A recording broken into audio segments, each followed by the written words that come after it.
படம் எப்படி மேம் இருக்கு? ரெட்ரோ படம் சூப்பரா அமைஞ்சிருக்கு. படம் அருமையா வந்திருக்கு. இந்த சூர்யாவுக்கு இது ஒரு திருப்புமுனை படமாவும் அமையும். வேற மாதிரிங்க இந்த படம். எவனா நல்லா இல்லைன்னு சொல்லுங்க, அவனை அடிக்கலாம் போயிட்டு. அவரை பத்தி யாரும் பேசக்கூடாது. கம்மியா இருக்கு படம், வேற லெவல் உண்மையாவே. ப்ரோ படம் வந்து வேற லெவல் ப்ரோ. என்ன ப்ரோ சொல்றது, என்ன மாதிரி பண்ணிருக்கானுங்கிற சம்பவம் தரமான சம்பவம் ப்ரோ. என்ன ப்ரோ படம் சூப்பரா இருந்துச்சு ப்ரோ. தொண்டை கட்டிக்கிச்சு ப்ரோ, பேச முடியல. சொல்லுங்க. நல்லா இருக்கு, சூப்பரா இருக்கு படம். எல்லாரும் பார்க்கலாம். படம் என்னமா பண்ணிரானப்பா. படம் நல்லா இருக்கு ப்ரோ. படத்துல என்ன சொல்ல வராங்க? என்ன சொல்ல வராங்கன்னா,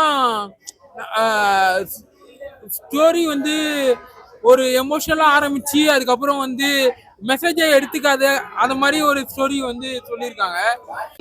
நல்ல ஒரு ஃபேன்ஸ் மட்டும் இல்லாமல் ஒரு ஜென்ரல் ஆடியன்ஸ்க்குமே பார்த்தீங்கன்னா ஃபேமிலியோட வந்து நல்லா செலிப்ரேட் பண்ணுற மாதிரி ஒரு படம் இது. ப்ரோ லேக்ன்றதே கிடையாது ப்ரோ. லேக்ன்ற எழுத்து கூட கிடையாது ப்ரோ. லேக் எங்க ப்ரோ? லேகே கிடையாது ப்ரோ. அதான் சொல்றல, இப்படி ஒரு படத்தை எடுக்கணும்னா அதான் சொல்றல 2010-11 வந்து இது படம் எப்படி இருக்கு? படம் அல்டி சூப்பரா இருக்கு. சூப்பரா இருக்கு bro. Fan base movie bro. Worth watch. Mass. இந்த படம் வந்து பாத்தீங்கன்னா வந்து இன்னொரு 10 வருஷத்துக்கு பேசப்படும். எப்படி இருக்கு, நடுவுல கஷ்டத்துக்கு நடுவுல ஒரு படத்தை பாக்குறாங்க. அந்த படம் வந்து கண்டிப்பா அவங்களுக்கு ஒரு மன திருப்தியை கொடுக்கும். அந்த வகையில இந்த படம் ஒரு குடும்பம், ஒரு ஃபேமிலி வந்து பாக்குறாங்க. அவங்களுக்கு எப்படி இருக்குன்னு நினைக்கிறீங்க? கண்டிப்பா ஃபேமிலி என்ஜாய் பண்ணுவோம். உண்மையா இருக்கு. இது மாதிரி வந்து உண்மையா சொல்றேன், உண்மை ட்ரீட். இது மாதிரி சான்ஸ் இல்ல, கத்த முடியாது. எனர்ஜி இல்லாம தான் உட்காந்து இருக்கணும். ஒவ்வொரு சீனும் அவ்வளவு மாசா இருக்கு. எப்படி இந்த படம் எல்லாருமே பார்க்கலாம் ப்ரோ. ஃபேமிலி ஆடியன்ஸ் வேற படம். அவருக்கு ஒரு கும்பிடு. தேங்க்ஸ் தல.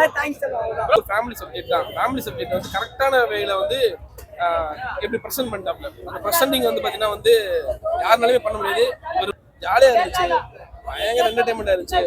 படம் ஆரம்பிச்சதுல இருந்து எண்டு வரைக்கும் சூப்பரான ஒரு சம்பவம் ப்ரோ. நல்லா இருந்துச்சு படம். வந்து பாத்தீங்கன்னா எந்த இடத்துலயும் போராடிங்க லேக் ஆகுது.